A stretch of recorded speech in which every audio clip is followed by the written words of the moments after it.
ya tuvimos en toda la primera parte, con el primer material, tuvimos por lo menos 8 semanas donde estuvimos viendo diferentes temas. Introducción general, conociendo el Antiguo Testamento, el Pentateuco, y vimos los primeros 5 libros semana tras semana. Lo que hemos visto en esta segunda parte son estos libros hasta ahora. Hemos tenido una introducción de los libros históricos, Josué, Jueces, Ruth. La semana pasada vieron con Álvaro, ¿cierto, Ruth?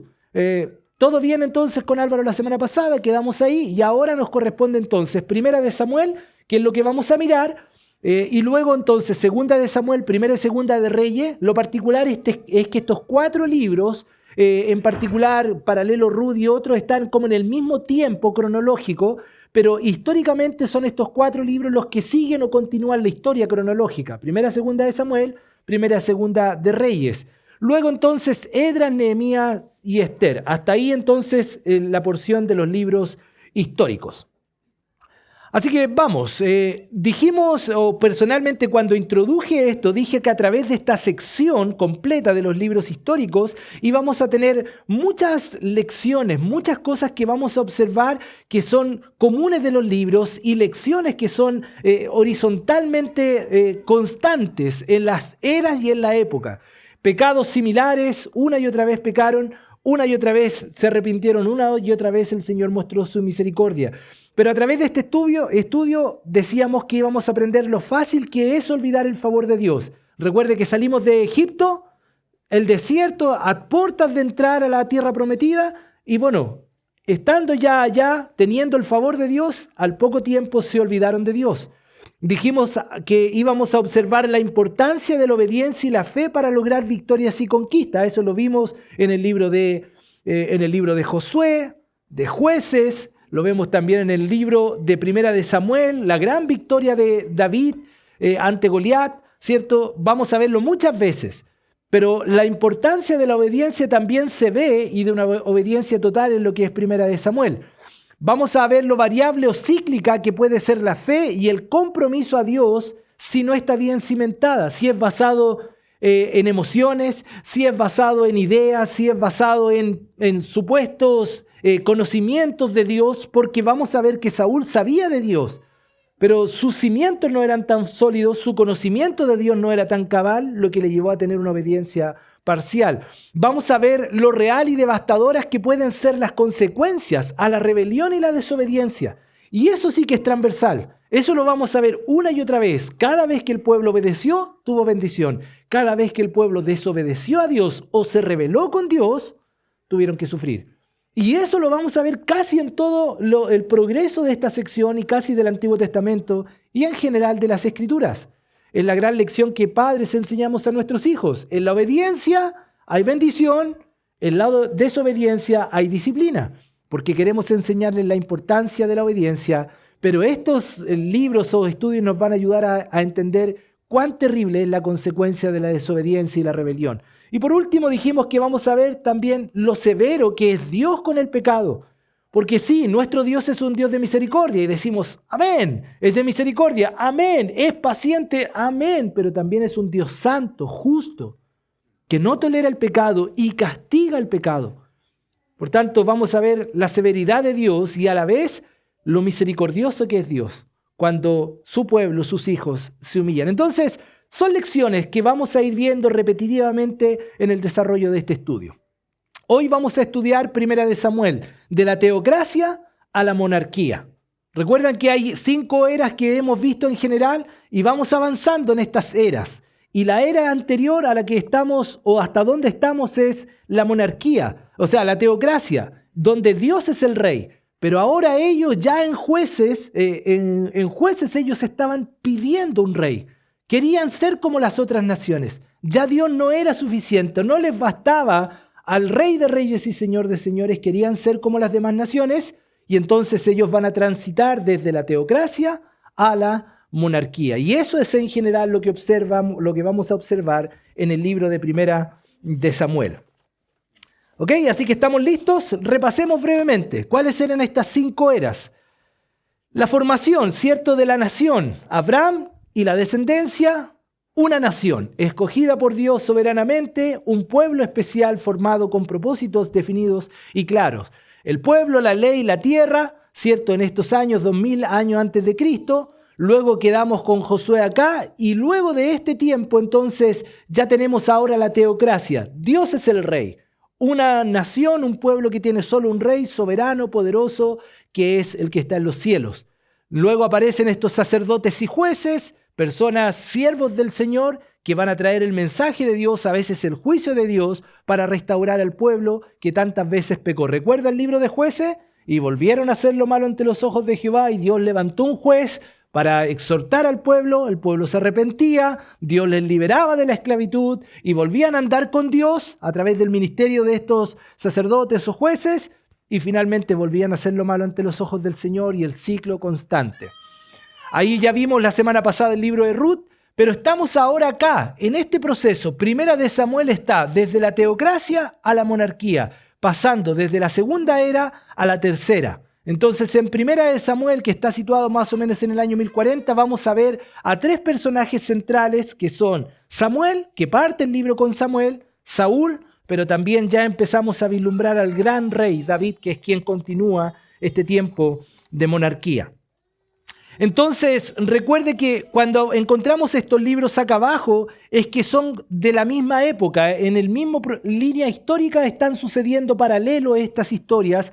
Es como si la gente que está fuera de este lugar está viviendo sus experiencias y son narradas al mismo tiempo que nosotros estamos viviendo esta experiencia. Eso es lo que sucede allá. Entonces, los libros que están en esta línea son los que nos permiten tener una línea cronológica. ¿Ok? Entonces los que están acá abajo están de manera paralela sucediendo los hechos. Para hacerlo un poquito más certero a lo que es Primera de Samuel, en el material aparece este cuadro que nos muestra, ¿cierto?, dónde están estos personajes y, ¿cierto?, relacionados con la línea cronológica o histórica. Entonces, de la teocracia a la monarquía, Primera de Samuel nos va a mostrar a Samuel, nos va a mostrar a Saúl con un reino unido, y aparece ya en escena en los últimos capítulos David. La gran historia de David y Goliat, ¿no? ¿Dónde está? Primera de Samuel. Entonces ya comienza a aparecer en escena, ya es una piedra en el zapato para Saúl, y luego entonces vamos a verle ya más con esplendor en Segunda de Samuel, a David con el reino unido. Luego, ¿cierto? En este tiempo de monarquía tenemos Primera de Reyes, que aparece Salomón, todavía con el Reino Unido, pero también empieza entonces este tema del reino dividido, donde el reino de Israel, las 12 tribus se dividen en tribus del norte, tribus del sur, luego viene el exilio. Entonces, en la línea cronológica, estos libros nos van a narrar qué es lo que está sucediendo con la nación de Israel en el tiempo. Entonces, encontramos esta transición desde la era de la teocracia, ¿cierto?, hacia lo que es la monarquía, y ahí es donde nos vamos a centrar ahora. Algunos datos generales que encontramos del libro de Primera de Samuel, y es, por ejemplo, que se da la paternidad de ser el escritor a Samuel. Eso dice la tradición judía, que Samuel es quien escribió el libro de Primera de Samuel, pero hasta el capítulo 24, ya que si usted nota en Primera de Samuel, capítulo 25, ¿qué dice Primera de Samuel capítulo 25? Murió Samuel y se juntó todo Israel y lo lloraron y lo sepultaron en su casa en Ramá, y se levantó David y se fue al desierto de Parán. Entonces hasta el capítulo 24 la paternidad literaria se le otorga a Samuel, y luego encontramos que Natán y Gad, algunos postulan que son los que escribieron los capítulos restantes. La fecha más o menos, y no podemos afirmar exactamente, pero es alrededor del año 950 y 975 a.C. que se escribe, ¿cierto?, este libro de Primera de Samuel, ¿ya? Luego, el propósito y tema central del libro, bueno, es interesante. Si usted mira al final, en Jueces, ¿cómo terminó el libro de Jueces? Allá en el último capítulo de Jueces, capítulo 21, verso 25... dice, en estos días, Jueces 21, capítulo 21, versículo 25, dice, en estos días no había rey en Israel y cada uno hacía lo que bien le parecía. Y cronológicamente, aunque luego viene el libro de Ruth, recuerde que está en forma paralela con este libro, pero cronológicamente así es como termina. Cada uno hacía lo que bien le parecía. Entonces, el libro de Primera de Samuel nos va a marcar eso, que los jueces que estaban en Israel estaban tratando de llevar al pueblo, pero ellos ya estaban pidiendo un rey. Ellos querían ser como las otras naciones. Entonces, de alguna manera, Samuel, que es el personaje que encontramos en Primera Samuel, naciendo de una manera muy particular y especial por la oración de una madre que clamó al Señor por él, viene a ser un personaje central en el libro de Primera de Samuel, porque parte la historia con él. ¿Recuerda la historia de Elcana, Penina y Ana? Y esta idea de que ella estaba orando, que pensaron que estaba borracha, pero ella estaba clamando al Señor con tanto denuedo. Ella lo único que quería era ser madre. Y le hizo un voto al Señor: si tú me concedieras, si tú me dieras este privilegio, yo dedicaré a mi hijo. Y uno ya puede pensar, qué interesante, que Ana hizo esta oración, pero antes que Samuel naciese, Dios ya tenía un plan para él. Aunque Ana no lo sabía, aunque Ana estaba siendo probada, aunque Ana tenía que demostrar finalmente su confianza y dependencia en Dios, Dios tenía un plan, porque va a ver a través del libro de Samuel, sobre todo hasta el capítulo 24, la importancia de Samuel y cómo él es quien Dios usa para guiar esta transición hacia lo que el pueblo estaba pidiendo. Entonces, ¿y cuál es el tema central del libro? Bueno, la monarquía, de alguna manera, que es fundada o iniciada, ¿cierto?, en Israel, con Saúl, que es el rey que ellos pidieron y que a ojos humanos era el rey perfecto. Alto, fuerte, rubio, casi yo me sentí identificado con la descripción de él ahí, ¿no? A los ojos humanos él era como el rey perfecto, reunía todas las condiciones. Hombre fuerte, de guerra, bien parecido. Era todo lo que ellos podían desear. ¿Todos tienen reyes? El nuestro es guapo, apuesto, guerrero, fuerte. Bueno, ante sus ojos era el mejor que podían tener, pero conocemos que en la historia no fue tal cual como ellos querían. Entonces, el tema central es el inicio, la fundación de esta monarquía, de este periodo que encontramos acá. Ahora, consideraciones o datos importantes, ¿cierto? Una palabra clave acá es rey. Del rey de reyes y señor de señores transicionan a un rey humano, Saúl. Y luego a un rey, vamos a mirar más adelante, que era conforme al corazón de Dios. Pero hay una transición y es una palabra que va a escuchar mucho o leer muchas veces en el libro. Palabra clave, rey. Capítulo clave, capítulo 8, porque ahí encontramos el primer rey.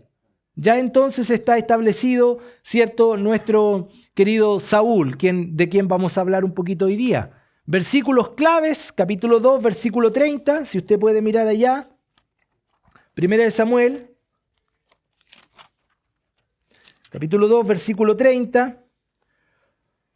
Dice: por tanto, Jehová, el Dios de Israel, dice: yo había dicho que tu casa y la casa de tu padre andarían delante de mí perpetuamente, mas ahora ha dicho Jehová: nunca yo tal haga, porque yo honraré a los que me honran y a los que me desprecian serán tenidos en poco. ¿Por qué quiero leer solo este para ganar tiempo? Porque personalmente este es uno de los pasajes que me encanta, que yo uso muchas veces para animar a personas cuando tienen que decidir por Dios, cuando están puestos en estrecho, cuando tienen que una tentación laboral y el trabajo por el Señor y su obra, cuando tienen que decidir entre honrar a Dios y a honrar a un familiar, a un amigo, cuando tienen que tomar decisiones de cómo van a invertir su vida y sus posiciones. Yo uso esta idea que encontramos en este versículo, que es trascendente en el libro. Dios honra a los que honran su nombre. Dios honra a los que honran su nombre. Y hermanos, esto es algo que he visto en mi vida. He tratado de honrar a Dios y he visto su honra en mi vida.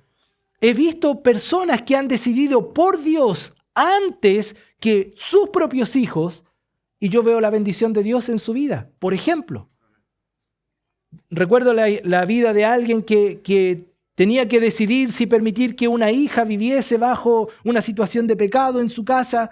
Y él me decía: pastor, yo quiero honrar a Dios. Dígame usted qué puedo hacer, cómo puedo lidiar con esta situación. Y le decía: querida hermana, la Biblia dice que debes honrar a Dios por sobre todas las cosas. Y aún por sobre quizás lo que son nuestro gran amor. Estamos hablando de nuestros hijos. Tu hija no es una bebé, ya es una mujer. Tú tienes que decidir lo que vas a permitir. Y bueno, decidió honrar al Señor y habló con su hija y le dijo: hija, te amo, eres mi vida, he dado mi vida por ti, toda mi vida, pero no puedo permitir que en mi casa tú deshonres a Dios. Porque en esta casa queremos honrar a Dios, porque en esta casa Dios es primero, porque en esta casa Dios ha transformado nuestra vida, nuestra familia, todo lo que Él ha hecho es increíble y te amamos. Y fui parte de una reunión donde ella tenía que decidir quedarse o irse de su casa. Y la chica decidió irse. Y recuerdo que luego que ella salió, la estaban esperando. Esa hermana con su madre lloraron amargamente. Y oramos y decíamos, Señor, queremos creer en que tú vas a honrar a los que honran tu nombre.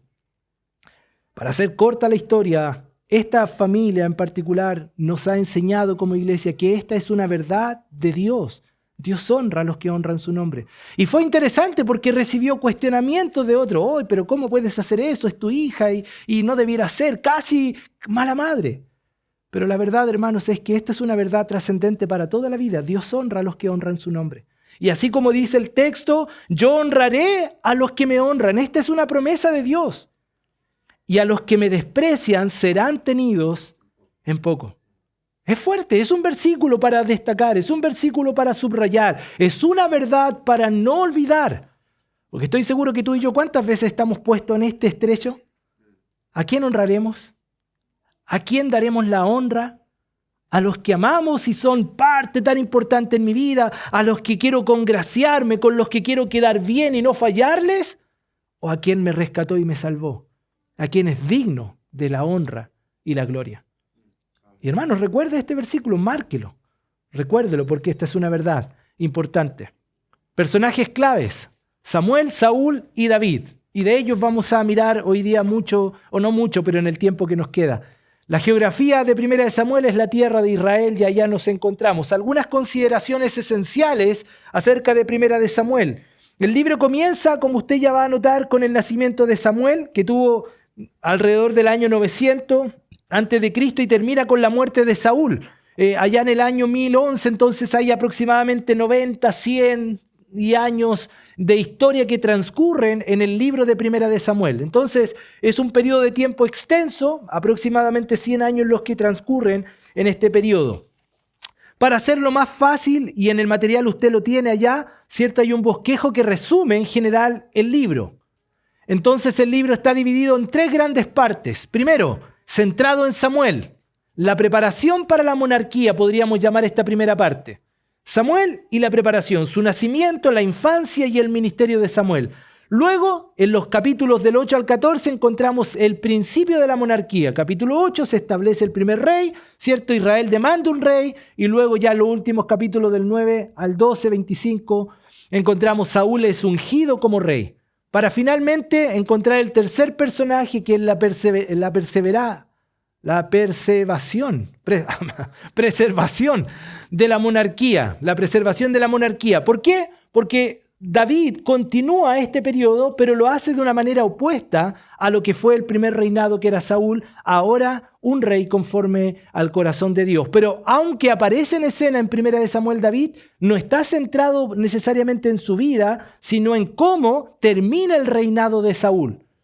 Pero ya lo encontramos en escena, ¿cierto? Desde el capítulo 15 en adelante. Entonces, este bosquejo nos sirve bastante para poder mirar, ¿cierto?, estas 3 etapas que tienen que ver con 3 personas que vamos a observar. Entonces, yo tomé del Facebook de cada uno de ellos una foto. Entonces, tenemos a Samuel, ¿cierto? Era la foto de perfil que encontré. Tenemos a Saúl y tenemos a David, ¿ok? Me costó encontrarlos, pero los tenía entre los amigos de Facebook.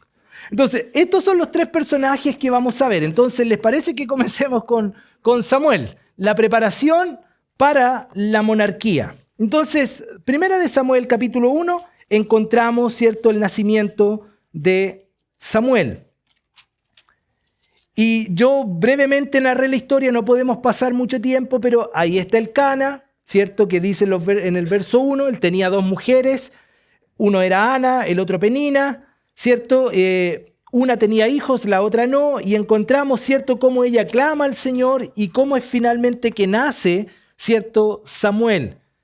Y lo interesante del nacimiento de Samuel es que el contexto de nacer Samuel es un contexto de sequía y de mucha anarquía, como ya leímos. Cada uno hacía lo que bien le parecía.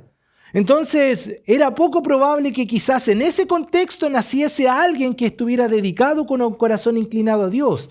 pero en la soberanía de Dios, aún en los peores tiempos, donde nadie podría imaginar que alguien podría nacer con un corazón noble y inclinado a Dios, Dios estaba poniendo a sus siervos. Y de manera milagrosa, ¿cierto?, nace nuestro querido Samuel.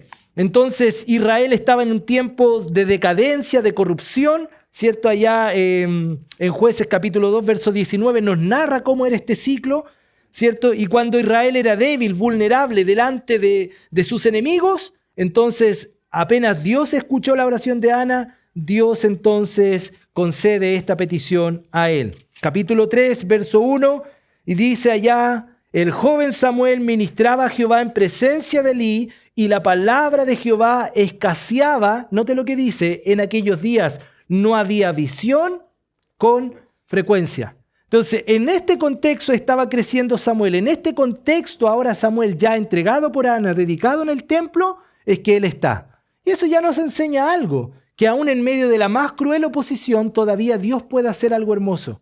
Todavía Dios tiene un plan para obrar.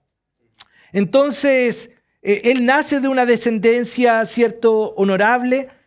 Su padre, aunque era de una tribu, de la tribu de Efraín, o en lo que encontramos en general, él era de la tribu de Leví, ¿cierto? Y de esa descendencia entonces vendría Samuel, que ocuparía el puesto de juez, sacerdote y profeta, que es lo que vamos a ver, que él ocupó un trabajo triple, no era algo sencillo, era algo que él hizo para el Señor.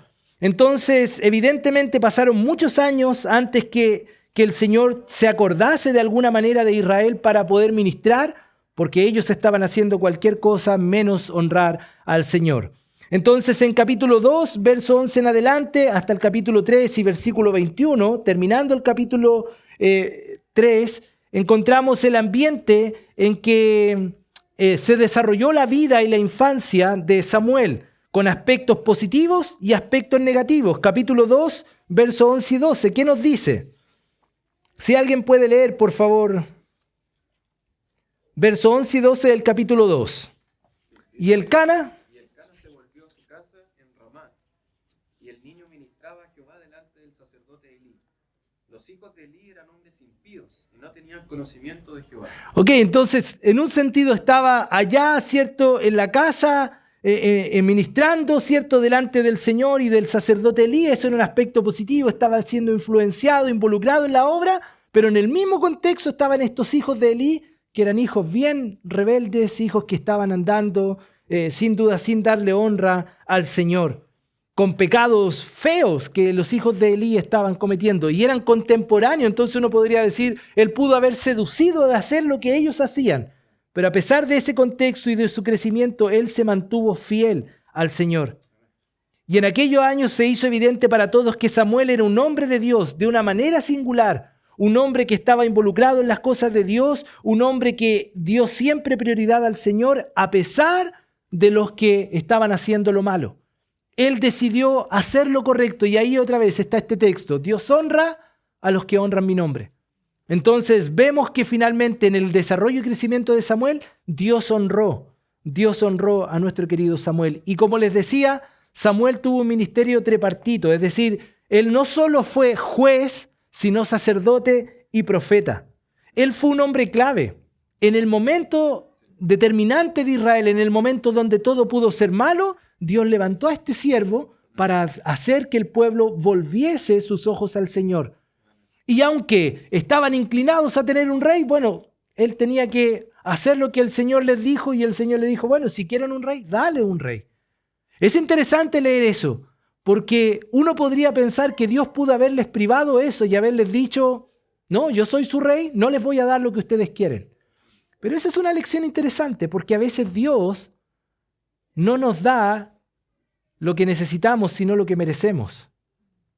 Y a veces, porfiadamente, nosotros queremos algo que no es lo que Dios esperaría que pidiésemos, pero nos va a dar aquello. Es algo parecido que hacemos con los hijos a veces, ¿o no?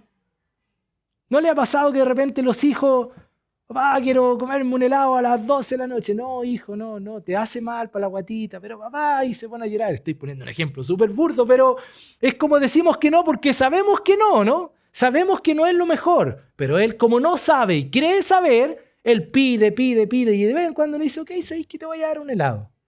tómatelo. Y después, está con dolor de guatita, lo que le dijo que iba a pasar, le está pasando, y uno dice, bueno, ¿por qué lo permití? Para que entiendas, para que aprendas que cuando haces lo que tú quieres, no te va a ir bien. Y esto es un poquito el cuadro acá. Tenían a un rey, tenían todo lo que necesitaban, pero ellos cuando miraron a otro, querían igual que las demás naciones un rey. Y Dios pudo haberles dicho no, pero a veces Dios nos da lo que merecemos. A veces pensamos que nuestro presidente, otros líderes, un jefe que es despiadado, que es abusivo, es terrible. Bueno, no nos olvidemos que la Biblia nos enseña que todas las autoridades, ninguna llegó ahí por casualidad, soberanamente fueron puestas por Dios, con un fin, con un propósito. Porque a veces Dios le da a una nación lo que necesita o merece para que aprendan. Si sus leyes son contra él, bueno, va a dar lo que la nación merece, lo que tanto piden. Queremos justicia social, no queremos tanta moralidad, no queremos nada de Dios. Esto es lo que queremos. Y a veces Dios dice, ok, ahí lo tienen. Es lo que quieren, es lo que merecen. Y acá esta es más o menos la idea. Ellos querían mucho, un tiempo donde podrían haber disfrutado de la teocracia, pero Samuel, usado por el Señor, les lleva a esta transición de lo que tantos ellos querían. Entonces vivieron muchos días difíciles por esto. Tuvieron que sufrir derrotas militares en manos de los filisteos y la toma del arca del pacto que representaba la presencia de Dios. Y estos filisteos más encima eran burlones. ¿Recuerda la historia de David y Goliat? Ahí estaba Goliat. ¿Quiénes son estas langostas? ¿Quiénes son estos pequeñitos? Humillados, siendo que bajo el poder del Señor, bajo la mano de Dios estaban seguros. Nadie les podía hacer frente. Eso fue lo que Dios le dijo a Josué, ¿o no? Pero bueno, estaban viviendo las consecuencias de hacer lo que ellos querían. Entonces tuvieron que vivir humillación, derrotas, tuvieron que ver cómo llevaban el arca que representaba la presencia de Dios. Entonces, de alguna manera, Samuel en su ministerio como juez, sacerdote y profeta fue clave para hacer volver a la nación al Señor y a las victorias. Allá en Juez capítulo 7 vemos eso. La mayor parte del significado del significativo ministerio de Samuel se recapitulan en capítulo 7. Mire, vamos allá. Capítulo 7, versos 15 y 17. Que de alguna manera nos muestra lo que él hizo. Y juzgó Samuel a Israel todo el tiempo que vivió. Es decir, durante todo el tiempo fue un instrumento de Dios. Y todos los años iba y daba vuelta a Betel, a Gilgal, a Mizpa, y juzgaba a Israel en todos estos lugares. Después volvía a Ramá, porque allí estaba su casa, y allí juzgaba a Israel, y edificó allí un altar a Jehová. Eso de alguna manera resume lo que fue su labor. Siempre exhortando al pueblo, siempre corrigiendo al pueblo, siempre trayendo mensaje de Dios al pueblo. Entonces, él fue el último de los jueces, porque recuerde todos los jueces, 13 jueces, desde el menos malo o casi el buen juez hasta el último que fue Sansón, el peor, el que tenía más poder, el hombre más fuerte, pero que terminó finalmente más lejos del Señor, enredado en el lodo del pecado. Y Samuel fue el último juez, pero también uno de los sacerdotes y profetas del Señor. Capítulo 3, versos 19 y 21 encontramos eso. Capítulo 3, verso 19 al 21 dice: y Samuel creció, y Jehová estaba con él, y no dejó caer a tierra ninguna de sus palabras. Interesante eso, ¿no? Una esponja. Y todo Israel, desde Dan hasta Beerseba, conoció que Samuel era ¿qué? Fiel profeta de Jehová, un testimonio intachable, un hombre cercano a Dios. Y Jehová volvió a aparecer en Silo, porque Jehová se manifestó a Samuel en Silo por la palabra Jehová. Entonces, un hombre increíble, un gran siervo del Señor. Y en contraste a él, encontramos a Saúl, que fue el que marca el principio de la monarquía. Y encontramos en los capítulos anteriores que ellos demandan un rey. Ellos querían un rey. El pueblo de Israel había considerado seriamente, muchas veces durante la teocracia, la idea de un rey. Mire, capítulo 8 de Jueces. Varias veces habían dicho la idea. Jueces capítulo 8. Y, a ver, Rodrigo, tú después, capítulo 9, 6, por favor. ¿Tienen capítulo 8, 22? Si alguien lo puede leer. 8, 22. Y los otros... no, estoy en Josué. Jueces. 8, 22. ¿Quién lo tiene? Rápidamente, gracias. Dale, Geraldine. Jehová dijo a Samuel: oye su voz y pon rey sobre ellos. Entonces dijo Samuel a los varones de Israel: idos cada uno a vuestra ciudad. O sea, ellos querían esto, capítulo 9, versículo 6. De Jueces. ¿Sí? Dice, entonces se juntaron todos los de Siquem con toda la casa de Milo, y fueron y eligieron a Abimelech por rey, cerca de la llanura del Pilar, que estaba en Siquem. Este es un grupo pequeño que querían tener su propio rey, es decir, esta idea ya estaba en su cabeza, esto era lo que querían, era lo que tanto deseaban. Bueno, y en capítulo 8 vemos que finalmente Dios les concedió. No era la voluntad perfecta de Dios, pero es como les ilustraba. Ok, ¿quieren tenerlo? Tengan su rey. Voy a concederles aquello. Y luego ya en los capítulos 9 en adelante vemos que Saúl es ungido como rey de Israel. Entonces Dios les dio a Israel la clase de rey que querían. Pero note usted que esto es lo que yo les decía adelante, allá hace un ratito atrás, en 1 Samuel capítulo 9. Capítulo 9 encontramos el rey que ellos querían y que, dijeron, por fin tenemos nuestro Thor, nuestro superhéroe. Dice, había un varón de Benjamín, hombre valeroso, el cual se llamaba Cis, hijo de Abiel, hijo de Seror, hijo de Bacarat, hijo de Afía, hijo de un benjamita, y él tenía un hijo que se llamaba Saúl, joven y hermoso entre los hijos de Israel. No había otro más hermoso que él. De hombros arriba sobrepasaba a cualquiera del pueblo. Un Thor cualquiera, un pastor cualquiera, ¿no? Era lo que querían, a sus ojos era el ideal, era perfecto. Ese es el que tanto deseamos, el que tanto buscamos. Ellos querían que de alguna manera él fuera útil para sus fines, para sus propósitos.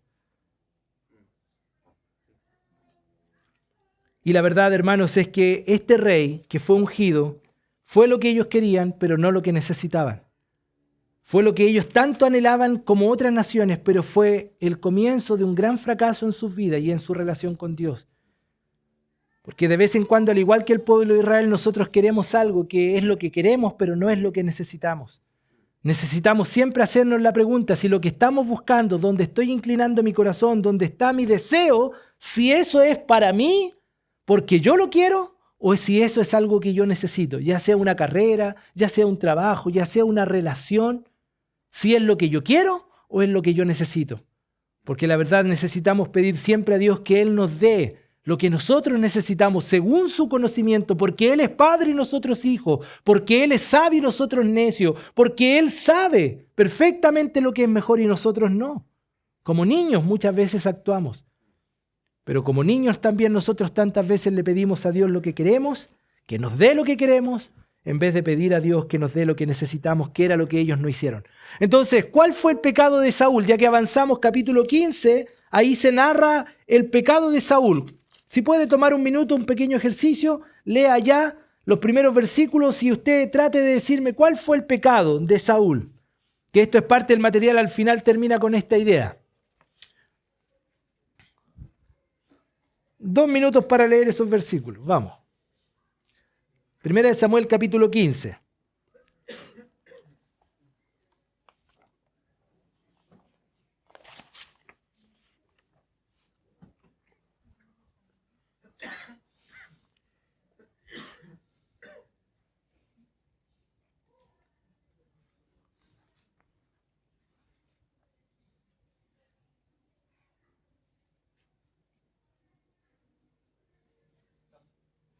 Hasta el 8 podemos leer, ¿ya? Usted levante la mirada cuando ya haya leído el versículo 8, hasta el 8.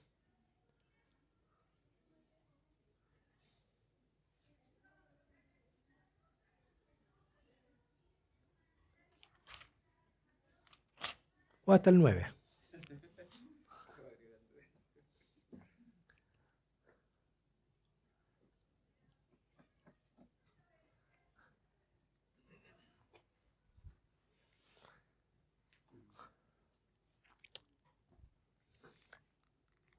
¿Ya?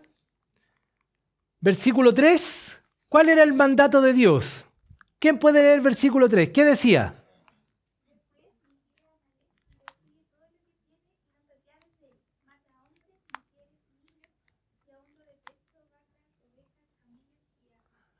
Fuerte el versículo, ¿no? Es un Dios despiadado este. ¿Nota que dice a los de pecho, a los bebés? Ahora, yo no puedo darles una explicación qué Dios está haciendo. No sé por qué tan drástico.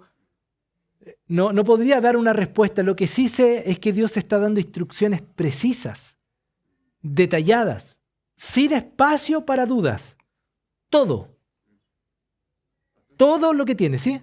Igual es interesante este texto porque Dios va a castigar a Amalek, pero si uno se fija, Dios ya ha tenido mucha misericordia con los amalecitas desde hace muchos años atrás, porque en Éxodo 17 fue cuando ellos se opusieron al pueblo de Israel, cuando fue la guerra con Josué y todo eso. Y si pensamos, ya han pasado más o menos como 500 años. Entonces, ahí uno se da cuenta que el Señor ha tenido misericordia. Paciencia. Claro, para que ahora venga como un castigo. Y algo interesante que vamos a ver más adelante, que por haberle perdonado la vida a este rey, las consecuencias fueron terribles para Israel más adelante. Pero sí, es un dato importante, pero es interesante que voy a centrarme en lo específico. Mira, todo lo que tiene, y no te apiades de él. Ya he tenido paciencia, misericordia, no te apiades de él. Todo lo que tenga, mata hombres, mujeres, diablos de pecho, vacas, ovejas, camellos y asno. Ese era el mandato, ¿no? ¿Qué dice verso 8 y 9? ¿Qué hizo Saúl? ¿Le obedeció a Dios? En un sentido sí, porque hizo guerra con ellos, los derrotó, bien. ¿Pero hizo todo lo que Dios le dijo? ¿Qué dice Carlito, verso 8 y 9? Y tomó vivo.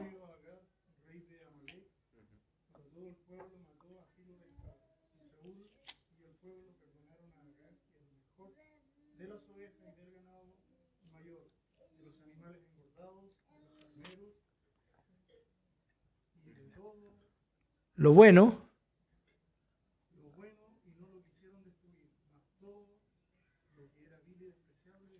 Ok, hicieron parte de lo que Dios les pidió. ¿Cuál entonces es el pecado de Saúl? Porque él obedeció.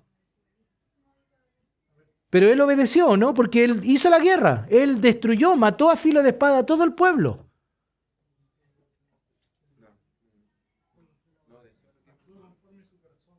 ¿Ya? ¿Sí, Álvaro?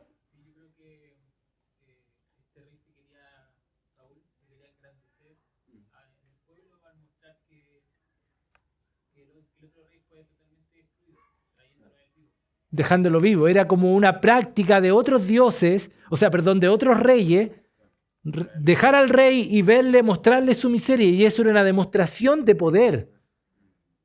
Y eso es orgullo, eso es arrogancia, eso es soberbia. Ahí hay algunos pecados.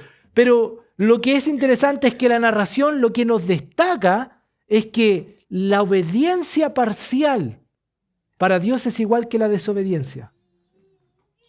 Cuando yo obedezco en parte, cuando me conviene, cuando tiene que ver conmigo y cuando voy a hacer lo que yo creo, a la manera que yo pienso, no como Dios dice totalmente, sino en parte. Es como entre Tongoy y los vilos, el dicho en chileno, ¿no? O sea, voy a hacerlo, pero hasta que yo me sienta cómodo o hasta que me convenga a mí. Si no me conviene, no. Bueno, la obediencia parcial es igual que la desobediencia. ¿Qué podemos aprender de aquello? ¿Alguno de ustedes ha hecho eso? Yo lo he hecho en mi vida. Dios es claro en su voluntad y de vez en cuando ya voy a hacerlo, pero no completamente. Sobre todo en el tema matrimonio. Ya voy a pedir perdón, ya, pero voy a hacerlo así, ya. ¿Cómo va a salvar la cuestión nomás? Pero en el fondo no lo estoy haciendo como Dios me manda que lo haga. Y tarde o temprano vivo las consecuencias. ¿Qué otra cosa podemos aprender de eso? De la obediencia parcial, que es igual que desobediencia ante los ojos de Dios. ¿Qué cosas aprendemos de eso? ¿Es bueno? ¿Agrada a Dios? ¿Es algo que debemos hacer o debemos evitar? ¿Qué cosas? Lo que me llama la atención es que Saúl perdona al rebaño porque supuestamente quiere con eso hacer sacrificio a Jehová. Entonces, es como de alguna manera quiere adorar a Dios, pero con una desobediencia detrás. Claro. Entonces, y eso a Dios no se le ha agradado de eso. Entonces, como que él trata de ser, entre comillas, más bueno que, o más inteligente que lo que Dios le dijo, porque es como, no, yo quiero invadir al pueblo, atacarlo como Dios me dijo, pero al mismo tiempo quiero adorarle. Claro. Pero eso no fue lo que...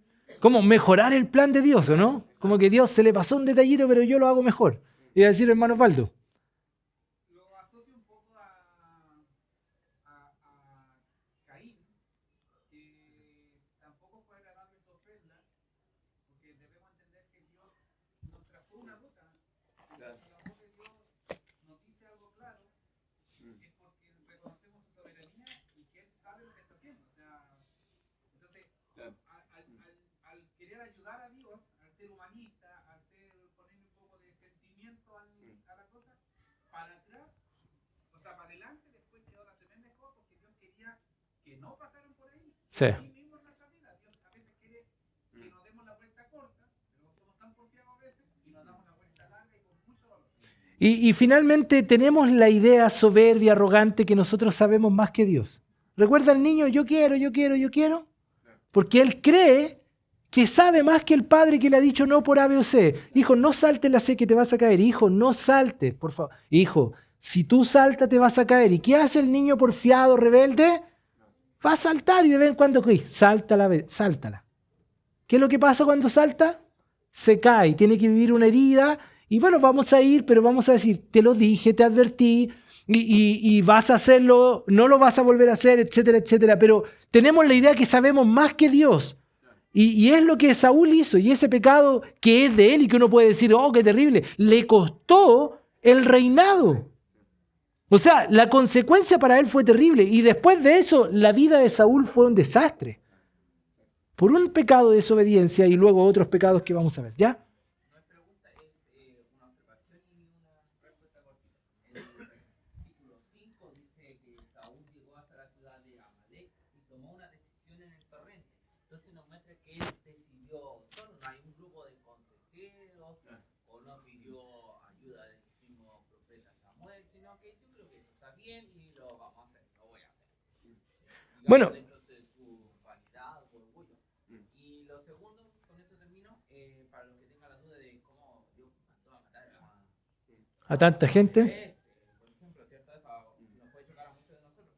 Bueno, hay un filósofo, William Lane Craig, que da una respuesta teológica, filosófica un poco, tomando en cuenta el contexto y el lugar, que le da un poco el sentido a cómo ese despiadado Dios, entre comillas, que ven los ateos, ¿cierto? Que siempre los ateos sacan ese versículo, oiga, tu Dios de amor mandó a matar a los niños.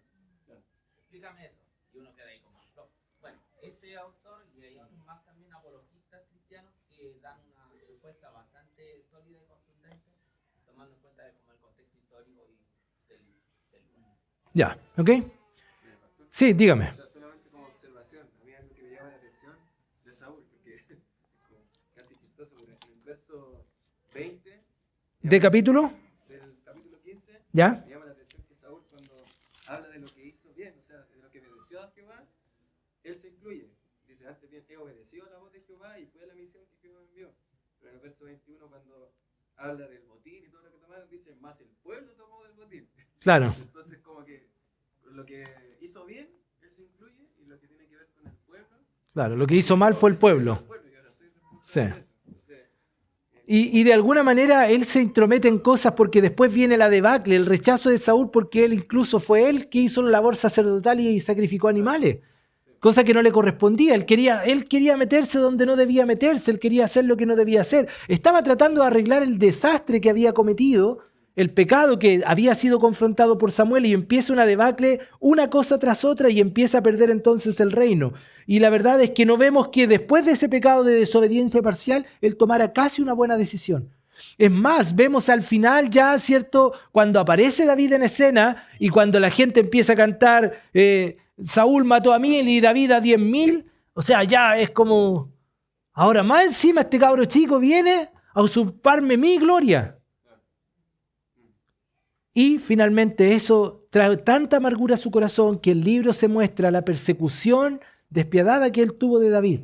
Y vemos a David escondido, refugiado, finalmente confiando en el Señor, porque vemos una clara diferencia entre uno y otro. Cuando no vamos a ver por tiempo, pero cuando vemos la derrota de David a Goliat, uno sabe que él no fue pensando que lo iba a ganar porque era bueno con la onda. Él dice, yo vengo en el nombre de Jehová y Jehová te va a entregar en mis manos.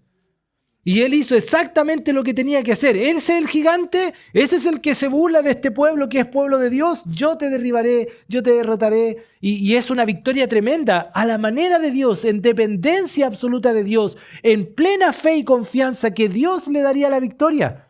Cuando vemos en contraparte a Saúl, todo lo contrario. La arrogancia, la soberbia, la idea de que él era el bueno, que él era el gran rey, ese hombre grande, fuerte, fornido, valiente, ese soy yo. Pero acá un joven pequeño diciendo, no soy yo, no es mi fuerza, no son mis manos, es Jehová. Entonces hay un claro contraste, una diferencia entre uno y otro. Y lo que partió mal, Dios finalmente lo encamina para bien y ahora en este proceso de pasar desde la teocracia a la monarquía, Él les va a regalar en la misericordia de Dios un rey diferente, conforme a su corazón. Un rey que volvería a retomar la senda que nunca debieron perder. Quieren un rey, yo les daré uno, pero ahora será conforme a mi corazón. Y entonces vemos, pero aunque aparece David en 1 de Samuel, vamos a ver el esplendor de él en 2 de Samuel, porque básicamente sigue centrada la vida de David enfocado en el rechazo de Saúl y en la persecución que él tiene. Y en esa persecución vamos a ver, ¿cierto?, la apariencia de este querido rey David. Un rey que tenía claramente una comunión íntima con Dios, sabía quién era Dios, que obedecía al Señor y que dependía absolutamente del Señor. Casi la antítesis de lo que Saúl era. Porque Saúl sabía de Dios, sí, pero él no sabía profundamente que Dios se agradaba, se complacía más que de los sacrificios, de la obediencia. Eso era lo que el Señor quería, obediencia.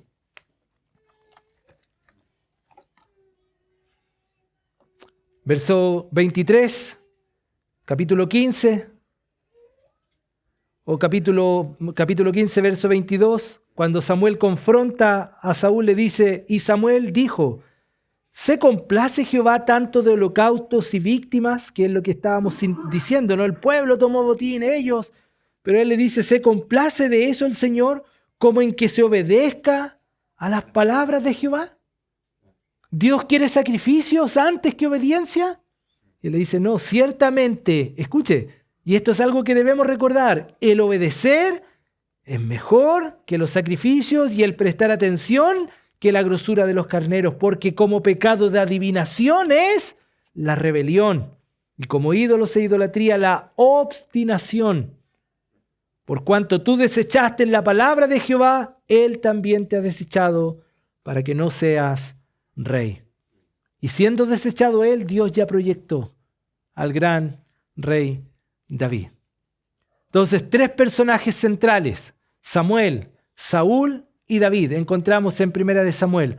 El primero, con una disposición a servir al Señor tremenda, encomendado por su madre, dedicado a la obra del Señor, juez, sacerdote, profeta, entregado, usado por Dios en tiempos difíciles, en tiempos de escasez espiritual, en tiempos donde quizás nadie podría haber pensado que alguien se levantaría. Se levantó este hombre dispuesto a servir al Señor y lo hizo hasta el último día de su vida, lo que nos deja un gran ejemplo. Encontramos la historia de Saúl, obstinación y obediencia parcial, muy duro de cabeza, muy orgulloso, muy soberbio, muy obstinado. Porque yo me preguntaba esta semana al leer, ¿y si Saúl, cuando es confrontado, se hubiese realmente arrepentido y hubiese dicho, he pecado contra el Señor, ¿cómo puedo corregir? ¿Cómo puedo cambiar? Déjenme hacerlo ahora bien. Estoy suponiendo, esta es una opinión, posiblemente todo hubiese sido diferente. Pero él ya tenía un corazón inclinado hacia sí mismo y no hacia Dios. Y jamás él iba a reconocer su pecado. ¿Y por qué lo digo? Porque al terminar su vida, lo vemos hasta el último día, un hombre obstinado, sin ser capaz de reconocer que había pecado. Aun cuando fue confrontado, no reconoció su pecado.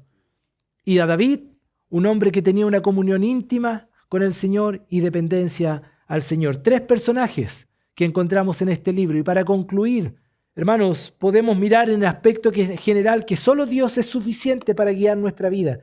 Él debe ser nuestro rey, nuestro único y suficiente rey. ¿Por qué no les pasa que de vez en cuando se levantan dioses en nuestra vida? Personas que tienen autoridad sobre nuestra vida o a veces cosas que tienen control sobre nosotros, y aunque consideramos a Dios nuestro rey, hay otros que ejercen autoridad sobre nosotros. Él es el único rey que necesitamos, es el único Dios que es suficiente, necesario para nosotros. No debiéramos tener otro jamás en nuestra vida. Él es todo lo que tú y yo necesitamos. Cuidado con la obediencia parcial. Esta es igual que la desobediencia para Dios. No a medias. Vamos a ser cristianos de tomo y lomo. Aunque eso signifique rechazo, aunque a veces eso signifique perder, aunque eso signifique incomprensión, aunque eso signifique a veces quedarnos solos, vamos a ser obedientes al Señor. Cueste lo que cueste. Porque recuerde, Dios honra a los que honran su nombre. Debemos seguir los mandamientos del Señor absolutamente, no claudicar en ellos, porque Él ha prometido honrar a los que honren su nombre. Y finalmente, estar hoy ocupando un lugar en el servicio del Señor no garantiza que estaremos para siempre.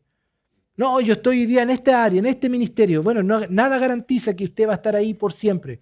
Lo digo pensando en mí.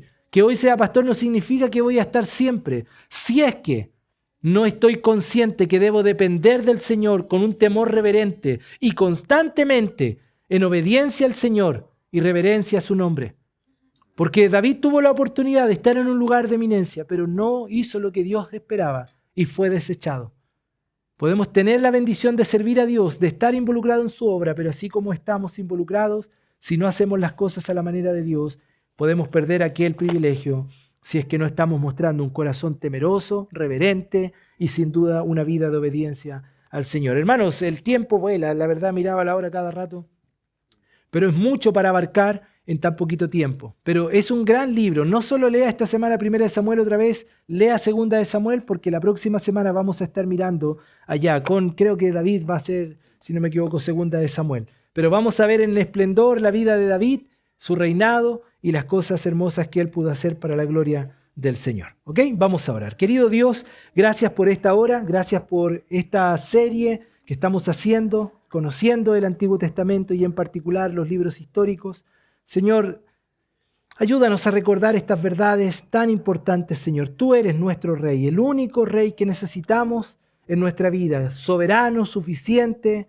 Todo lo que necesitamos está en ti, Señor. No hay nada más que necesitemos. Ayúdanos, Señor, a entender que tú no quieres sacrificio y holocausto más que el que se obedezca a tu palabra. Ayúdanos a ser obedientes, Señor, en todo lo que tú nos mandas. Ayúdanos, Señor, a no cuestionar ni a mejorar lo que tú has dicho, Señor. Tu palabra es perfecta, tus mandamientos son perfectos. El salmista dijo, la ley de Jehová, tu palabra es perfecta, que convierte al alma, hace sabio al sencillo, alegra el corazón. Ayúdanos a obedecer tu palabra, Señor. Y por último, ayúdanos, Señor, a entender que una sola mala decisión, un solo mal paso, Señor, puede hacernos perder el privilegio de estar en comunión contigo y de estar involucrado en lo que tú estás haciendo en este mundo, en este tiempo, Señor. Ayúdanos a vivir reverentemente con temor. Ayúdanos, Señor, a obedecerte de tal manera, Señor, que puedas agradarte de nosotros y honrar no solo nuestra vida, sino lo que hacemos para tu gloria, Señor. Gracias, Padre, por todo. En Cristo Jesús oramos. Amén.